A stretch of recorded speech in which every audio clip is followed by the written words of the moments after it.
The king of the Klondike had made his move and the world was listening. Parker Schnabel's $75 million gamble had paid off, turning a death trap into a legendary jackpot that would be talked about for generations. Well, you threw a 5,000-ounce goal at us. You nailed that. You threw a 7,000-ounce goal.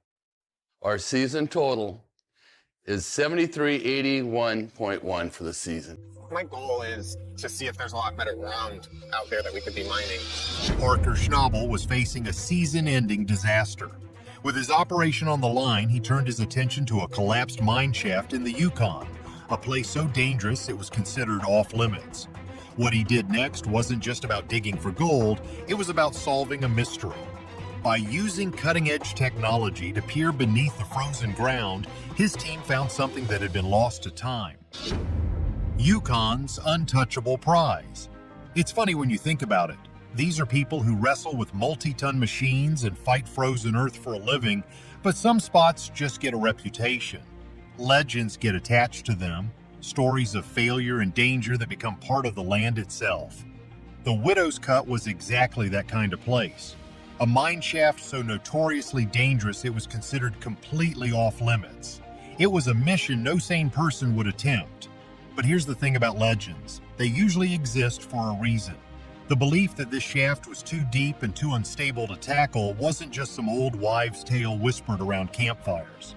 The dangers were real, immediate, and potentially catastrophic. First off, the cut was completely surrounded by deep permafrost. Now, if you've never dealt with permafrost before, let me paint you a picture. This isn't just frozen dirt we're talking about.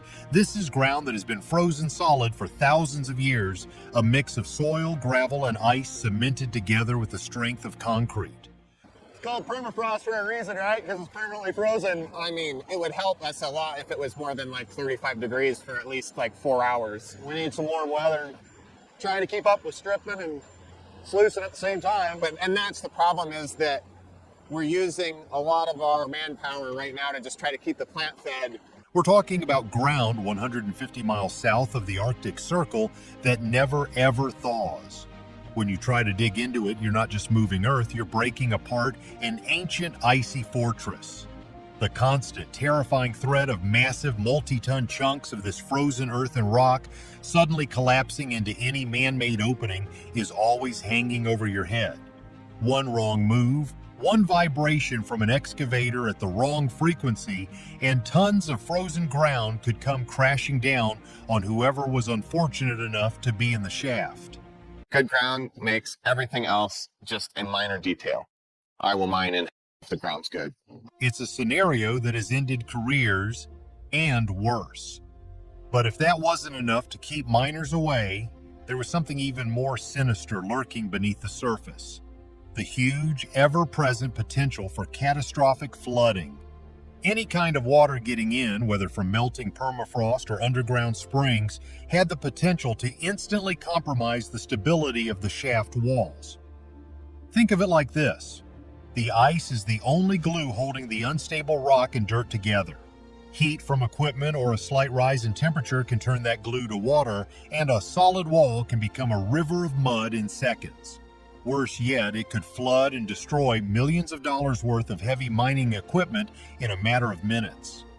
Considering the sheer magnitude of this challenge, it wouldn't have surprised anyone if Parker and his crew had taken one look at the Widow's Cut and decided it wasn't for them. Sure, the legends promised a mountain of gold for them to extract down there, but it wasn't worth risking their lives and their entire operation. But here's the crazy part. That's not how Parker Schnabel thinks. In fact, rather than seeing the immense risk, it's almost as though Parker just saw another challenge, another mountain to conquer. Perhaps even more importantly, Parker saw this as a challenge that he was absolutely not going to run away from. I started my life here, and my goal is to see if there's a lot better ground out there that we could be mining.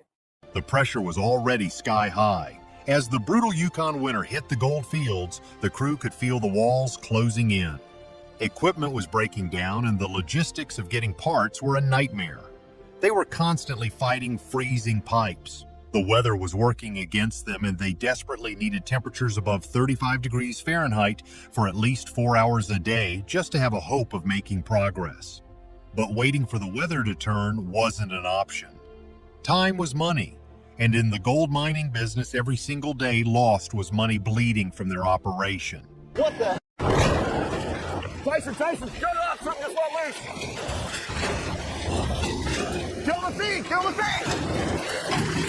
Something is let loose on this wash plant! They had set a goal of 5,000 ounces for the season, but now, faced with this monster of a challenge, they were talking about upping the ante, getting within striking distance of 7,000 ounces. It was an unbelievable target given the circumstances. They were going to make their way down that shaft one way or another. Faced with an impossible challenge, Parker decided to fight back, not with brute force, but with brains and high-tech eyes in the sky. Drones over danger. Accepting a challenge, however, doesn't make it any easier. So what could? Modern technology. While the old-timers from the Klondike gold rush relied on nothing but picks, shovels, and pure, raw determination, Parker and his crew had a few secret weapons up their sleeves. Aside from their usual arsenal of excavators and slopping plants, they had access to high-tech tools to survey the area in ways the old prospectors could only have dreamed of. Their state-of-the-art LiDAR system was about to change everything. What nobody really talks about is just how revolutionary this technology is for miners. LiDAR, which stands for light detection and ranging, is a surveying method that uses a laser to measure distances. A drone or plane equipped with a LiDAR system shoots out millions of laser pulses per second. These pulses bounce off the ground and back to the sensor, creating an incredibly detailed, three-dimensional map of the terrain. The wow factor here is that it can peer through vegetation, through layers of loose debris, through decades of accumulated earth and overgrowth to reveal the true shape of the ground beneath. On top of that, they paired it with advanced drone mapping techniques. Whoever came up with the combination of these tools deserves a medal because it led to a breakthrough that miners had been trying and failing to achieve since the 1980s. The team's initial plan was straightforward: dig a completely new way down into the mine, a new ramp or shaft. But with the challenges of the permafrost and the constant risk of flooding, that approach could prove to be too dangerous, too costly, and way too time-consuming. It's a gamble that we're just going to have to take. We'll fire back up when the sun decides that it's summertime and make the best use of everybody that we free up. As one crew member put it, it gets pretty dangerous pretty quick. Every hour they spent searching for a way down, they were burning through precious resources, fuel, wages, time, on work that wasn't producing a single ounce of gold. If they didn't want to finish this high-stakes season at a catastrophic loss, they had to be successful at the widow's cut. And they had to do it fast. This is where the technology paid off in a way nobody expected. The LiDAR and drone data, once processed and stitched together, revealed something incredible. Something that had been hidden from plain sight for decades. The lasers had peered through the earth and the overgrowth, revealing a secret that had been lost to time. A hidden path into the heart of the treasure. The breakthrough came in the form of a collapsed vertical shaft, a relic of the original mining operation from nearly a century ago that had been completely swallowed by the wilderness, hidden under decades of thick, tangled brush and trees. Their precise measurements told them that although it was lost to time, the collapsed shaft was more than 40 meters deep. That's over 130 feet straight down into the earth. It was their way in. After some careful examination, the team realized that their best and perhaps only shot was to stabilize this collapsed shaft and use it as their entry point. We're in a situation where there's a ton of work and unrealistic expectations from a boss that likes to have unrealistic expectations. It was a terrifying prospect, but thanks to some heavy-duty reinforced steel beams and Parker's expert crew, they were able to create a safe enough pathway to make their descent into the darkness, into the heart of the formerly inaccessible mine. You can just imagine the energy shift in the crew. After weeks of frustration staring at an impossible problem, they now had a direct path to the gold they had been dreaming of. The impossible had suddenly become possible, but what they would find at the bottom was absolutely breathtaking. 3 days to 10 million. It didn't take them long to make their way through the newly secured shaft. What they found at the bottom was the stuff of legends. They had broken through into an untouched, quartz-rich gold vein that had the potential to give their entire season a much-needed multi-million-dollar boost. The vein was so pure, so pristine, that Parker's on-site geologist described the deposit as the cleanest and richest he had ever seen in his entire career. You could literally see the glittering ribbons of gold locked within the white quartz rock. Once the team was done admiring the glittering discovery, they quickly, almost frantically, got to work. Here's the kicker. They knew they couldn't waste a single second down there. In the competitive world of the Klondike, whispers of an incredible discovery travel fast, and they knew other miners might try to jump their claim if they caught wind of it. With that driven mindset, the team worked endlessly, around the clock. Mike was on the hill working through loads of material, everyone pushing themselves to the absolute limit. This is where it gets absolutely wild. This relentless effort proved to be spectacularly effective.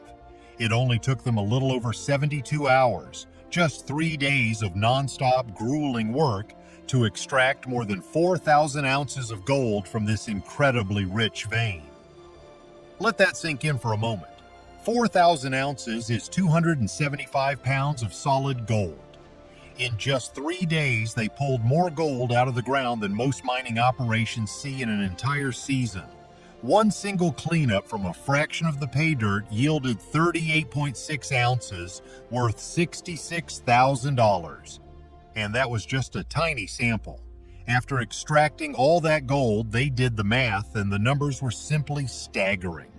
That initial haul was worth more than $10 million. That one find would cover all their operating costs, things like diesel, wages, and transportation, for most of the season, with millions to spare. It's a huge accomplishment, and it took everybody here. I just really want to thank you guys for the effort that you've put out. The scale of this discovery was unlike anything they had ever experienced before, but the story gets even crazier. After some careful examination of the gold and the geology of the vein, they realized it was far larger and more extensive than they had initially thought. In fact, after some quick calculations based on the vein's thickness and projected length, the team figured that it actually extended for another 2 kilometers. That's about 1.25 miles further underground. This is where the numbers go from massive to truly mind-bending. After some more calculations, taking into account the richness of the vein and its immense size, the team came to a stunning conclusion.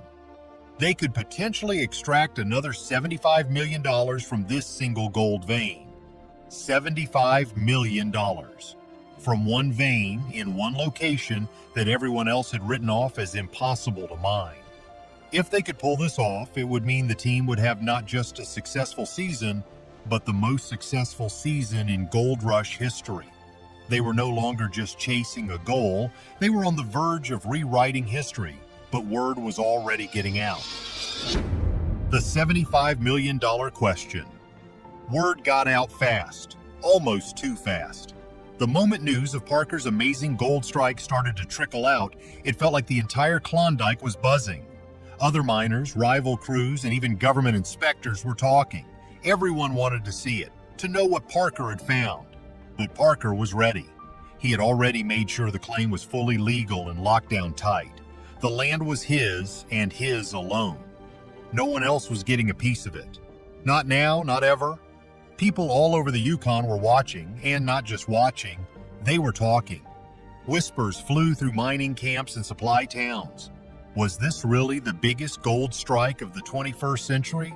Had Parker just rewritten the rules of the game? It's easy to watch this from home and think it's all about one lucky moment. But let's be real. Is anything ever that simple in a place like the Yukon? You have to wonder what's not being shown. The sleepless nights, the constant pressure, the fear that one wrong move could bring it all crashing down. This wasn't just finding a pot of gold, this was unleashing a force. So Mitch and I just started our night shift here, trying to keep Big Red going. Worked all day, gonna work all night. With Parker now needing only 174 ounces to hit his 7,000 ounce season goal, the weight on his shoulders suddenly doubled. With more money and more attention came more pressure. Everyone was looking at him now. Could he lead his team through this storm of fame, greed, and massive expectations? Or would things start to fall apart under the intense scrutiny? This is the part of the story that doesn't have a simple answer.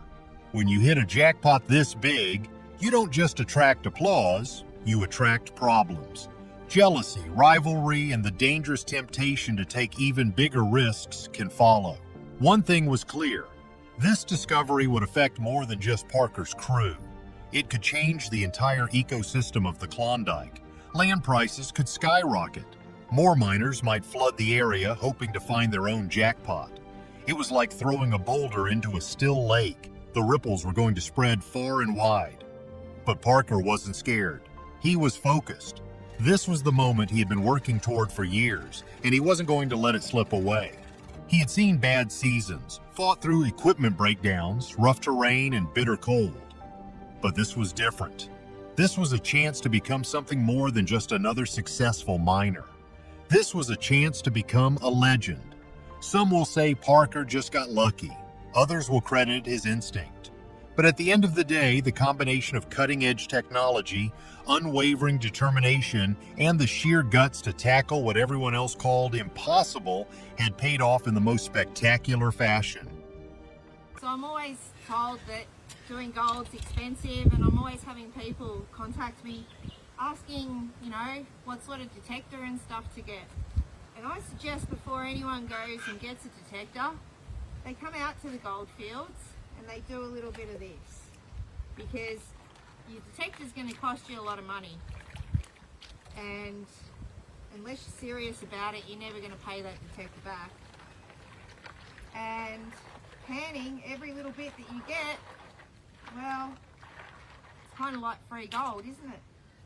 So it doesn't take to have $1 million or a great setup to take the kids out detecting or out into the bush. It just takes for you to come out to an area where there's a bit of water and there's some old digs, and pan the old digs off.